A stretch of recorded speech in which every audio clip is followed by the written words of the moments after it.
देण्यासाठी खरं तर मी या ठिकाणी आपल्या समक्ष आलेलो आहे। या बूथ विजय अभियानाच्या अंतर्गत प्रत्येक बूथवर आम्ही कमीत कमी 370 मतं अतिरिक्त मिळवण्याचं एक लक्ष्य आपल्या पुढे ठेवलेलं आहे आणि त्या पद्धतीचा आमचा हा निश्चय भारतीय जनता पक्षाचा प्रत्येक पदाधिकारी नेता ते बूथ पातळीवर कार्यरत असलेला कार्यकर्ता हा आपापल्या बूथवर राबवेल। त्याच्यामध्ये मतदारांच्या सोबत थेट संपर्क साधायचा आहे। प्रत्येक घरावर वाहनावरती स्टिकर लावायचे आहेत। मोदी सरकारच्या कार्यकाळामध्ये आम्ही जे काही लाभार्थी होते त्या लाभार्थ्यांना संपर्क साधायचा आहे। राज्य शासनाच्या वतीनं मागच्या 2014 ते 19 या कार्यकाळामध्ये देवेंद्रजी फडणवीस साहेबांच्या आणि त्यानंतरच्या आत्ताच्या कार्यकाळामध्ये जे काही लाभार्थी महाराष्ट्र राज्यामध्ये आहेत त्यांच्याशी संपर्क साधायचे आहेत। युवा असतील, महिला असतील, किसान असतील, अशा सगळ्या लोकांच्या पर्यंत भारतीय जनता पक्षाचा विचार, भारतीय जनता पक्षाच्या सरकारामध्ये झालेली कामं ही नियमितपणे त्यांच्यापर्यंत पोहोचणी करायची आहे आणि त्या माध्यमातून भारतीय जनता पक्षाला ते कसं मत मिळेल त्या पद्धतीचं चिंतन देखील कार्यकर्त्यांनी करायचं आहे। आपल्या माध्यमातून निश्चितपणानं मी नागपूर शहरातल्या नागपूर लोकसभा मतदारसंघातल्या सगळ्या मतदार बंधू भगिनींना विनंती करतो की त्यांनी आपलं बहुमूल्य मत हे मोदीजींच्या नेतृत्वातील सरकारला आणि नागपूर लोकसभेचे उमेदवार म्हणून भारतीय जनता पक्ष व महायुतीचे उमेदवार म्हणून लोकप्रिय नेते आदरणीय नितीनजी गडकरी साहेबांना द्यावं असं देखील आवाहन आम्ही सगळेच आपल्या माध्यमातून या नागपूर शहराच्या मतदार बंधू आणि भगिनींना करू इच्छितो। या बूथ विजय अभियानामध्ये प्रत्येक पानाचा प्रमुख ही जी आमची भारतीय जनता पक्षाची कोर संकल्पना आहे ती आम्ही पूर्णत्वास नेलेली आहे। आज नागपूर शहरामध्ये या लोकसभा मतदारसंघामध्ये जे 2088 बूथ आहेत त्या प्रत्येक बूथचा प्रमुख, त्याची 1+31 अशी कार्यकारिणी आणि आता प्रत्येक पानाचा प्रमुख म्हणजे एकदम शेवटच्या माणसापर्यंत पोहोचतं होण्याचं देखील काम भारतीय जनता पक्षाच्या नेत्यांनी, कार्यकर्त्यांनी हा प्रयत्न आरंभलेला आहे आणि आम्ही जवळपास 80% काम देखील त्याचं आम्ही पूर्ण केलेलं आहे। त्याचप्रमाणे समाज माध्यमांचा जो प्रभाव वाढलेला आहे ते सर्वविदित आहे आणि त्यामुळे आम्ही एका बूथमध्ये जवळपास किमान 100 नागरिकांचे व्हॉट्सअपचे ग्रुप आणि त्याचप्रमाणे ही जी 1+31 ची कार्यकारिणी त्याच्यातले 20 ते 22 पन्ना प्रमुख अशा पद्धतीचे आणि त्या बूथमध्ये राहणारे सगळे वरिष्ठ नेते जे कोणी असतील मग ते कोणत्याही आघाड्यांशी संबंधित असतील किंवा पॅरेंट बॉडीशी असतील किंवा आणखीही इतर पद्धतीनं भारतीय जनता पक्षाशी जोडलेले असतील अशा सगळ्या लोकांचा देखील एक व्हॉट्सअप ग्रुप आम्ही तयार केलेला आहे। मला निश्चितपणे विश्वास आहे की येणाऱ्या 19 एप्रिलला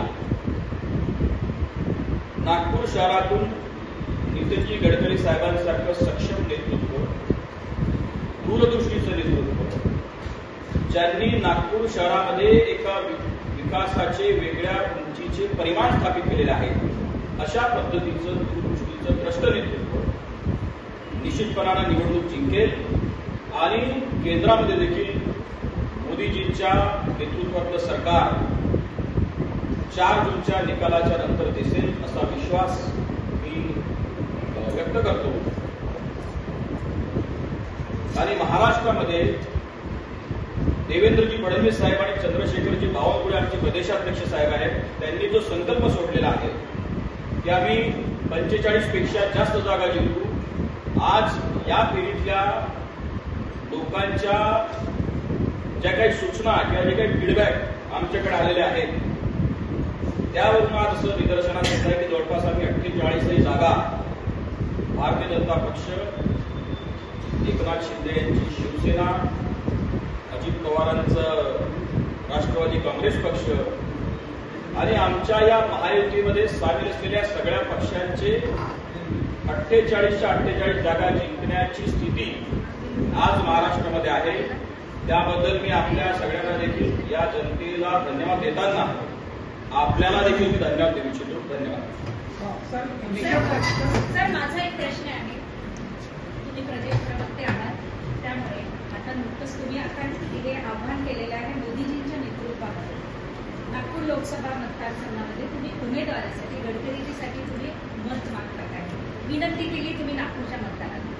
मात्र सारंग गडकरी यांनी जे टेका याच्यामध्ये म्हटलं आहे की 2014 मध्ये ही बीजेपीची सीट नव्हती, तरी पण ही बीजेपीची सीट आली गडकरींमुळे. आणि आताही त्यांनी मुस्लिम बांधवांना हेच दिलेले आव्हान की गडकरी साहेबांच्या परिवारातला कोणताही व्यक्ती हा भारतीय जनता पक्ष व भारतीय जनता पक्षाच्या राजकारणाचा भाग नाही, हे स्वतः गडकरी साहेबांनी वेळोवेळी सांगितलेलं आहे. आणि गडकरी साहेबांनी हे देखील सांगितलेलं आहे की माझ्या संपत्तीचं वारसदार माझ्या परिवारातला कोणता व्यक्ती होऊ शकेल, परंतु राजकारणात जी काही माझी मिळकत आहे, जो काही मी राजकारणात जे काही माझं स्थान आहे, त्याचा वारसदार मात्र माझ्या परिवारातला कोणताही सदस्य होणार नाही. त्यामुळं मी या खरं तर आत्ता जी काही स्थिती आहे ती आर्टिफिशियल इंटेलिजन्स असेल किंवा आणखी जे काही भाग असतील, त्यामुळं कोण काय बोलतं किंवा कोण काय करतं, मी आज काय बोललो, त्याचे परिणाम उद्या काय होतील, किंवा मग माझं म्हणणं जे काही आहे ते लोकांच्या पुढं कोणत्या पद्धतीने नेण्यात येईल, यावरती सध्या तंत्रज्ञानाचा प्रभाव आहे. व्यक्ती म्हणून किंवा माणसांचा प्रभाव पूर्णपणे संपलेला आहे. त्यामुळे या विषयावर अधिक पुढे बोलणं हे योग्य होणार नाही. पण एक गोष्ट निश्चितपणाने कबूल करावी लागेल की या शहरातलं जे काही मतदानाची जी काही टक्केवारी असेल किंवा ज्या पद्धतीचं रहिवासी, ज्या पद्धतीचे मतदार किंवा या शहराचं जे काही महत्व आहे, ऐतिहासिक महत्व आहे, या ठिकाणी ज्या समाजाचे वेगवेगळे लोक आहेत, त्या पद्धतीने जर आम्ही विचार केला तर निश्चितपणे गडकरी साहेबांनी कधीही कोणाला जातीच्या, धर्माच्या, पंथाच्या, भाषेच्या, वेशभूषेच्या, भोजन पद्धतीच्या संदर्भाने कधीही गडकरी साहेबांनी अशा पद्धतीचा विषय पुढे केलेला नाही. भारतीय जनता पक्षाच्या नेतृत्वाला देखील अशा पद्धतीचा विषय पुढे केलेला नाही. त्यामुळे मी पुनश्च आपल्याला आवाहन करतो की गडकरी साहेबांसारख्या आभाळा एवढ्या उंचीच्या व्यक्तिमत्वाला जाती धर्माच्या संकल्पनेमध्ये अडकवून ठेवता येणार नाही, या चौकटीत बसवता येणार नाही. आणि त्यामुळं या सगळ्या गोष्टींचा विचार न करता या नागपूर शहराच्या ज्या स्वाभिमानाची लढाई गडकरी साहेबांनी सुरू केलेली आहे आणि ज्या आत्मसन्मानाच्या संकल्पना आम्ही मांडलेल्या आहेत, त्याच्यावर विश्वास ठेवत या शहराच्या नागरिकांनी गडकरी साहेबांना मतदान करावं, एवढीच विनंती. भाजपाच्या कार्यकर्त्यांवर याचा असा झाला आहे का? कारण की ते म्हणतात की सीट भाजपाची मोठी आताही नाही आहे आणि त्यांनी गडकरी साहेबांना भारतापेक्षा वरती दाखवलंय. कार्यकर्त्यांचा मनावर काय त्याचा परिणाम होतो? मी आता खरं तर या प्रश्नाचं उत्तर दिलेलं आहे. म्हणून म्हणलं की आताची जी काही परिस्थिती आहे, कोण काय बोललं, आर्टिफिशियल इंटेलिजन्सचा प्रकार असेल किंवा आणखी कोणत्या पद्धतीचा विषय असेल, मी भारतीय जनता पक्षाचा प्रवक्ता या नात्यानं आपल्या सगळ्या प्रश्नांची उत्तरं दिलेली आहेत. मला असं वाटते की जे स्टेटमेंट आहे ते तोडमोड करून दाखवण्यात येत आहे. मी कुठेही काहीही म्हणलेलं नाही. मी असं कुठेही काही म्हणलं नाहीये. हा व्हिडिओ तुम्ही जो काही प्रसार माध्यमांमध्ये जो चालतो तो व्हिडिओ खरा आहे की खोटा आहे की कोणाचा आहे की त्यात कोण बोलतायत त्याबद्दल माझं काहीही म्हणणं नाही. तो व्हिडिओ मी स्वतः पाहिला देखील नाही. त्यामुळं आणि मी जे सांगितलं की गडकरी साहेबांचं जे व्यक्तिमत्व आहे ते कोणत्याही धर्माच्या, पंथाच्या चौकटीत बांधता येण्यासारखं नाही आहे. एक लक्षात घ्या, कधी कधी कोणाच्या भावना कोणत्या पद्धतीच्या असतील त्याचं विश्लेषण करणं किंवा त्याची मांडणी करणं हे प्रत्येकाला शक्य नाही. गडकरी साहेबांच्या वरती प्रेम असणाऱ्या लोकांची संख्या एवढी आहे की ते कोणत्या पद्धतीनं गडकरी साहेबांच्या संदर्भात ते बोलतील त्या पद्धतीने त्याची मांडणी होईल. आता निवडणूक पहिल्याच टप्प्यात आहे आणि आता पुढे तुमच्याकडे आज समाज माध्यमांचा प्रभाव खरं तर व्यक्ती जीवनावर एवढा पडलेला आहे की उद्या पुढे काय काय येईल ते आज सांगता येत नाही. त्यामुळे या विषयावर खूप काही बोलावं याची आवश्यकता निश्चितपणे मला वाटतं.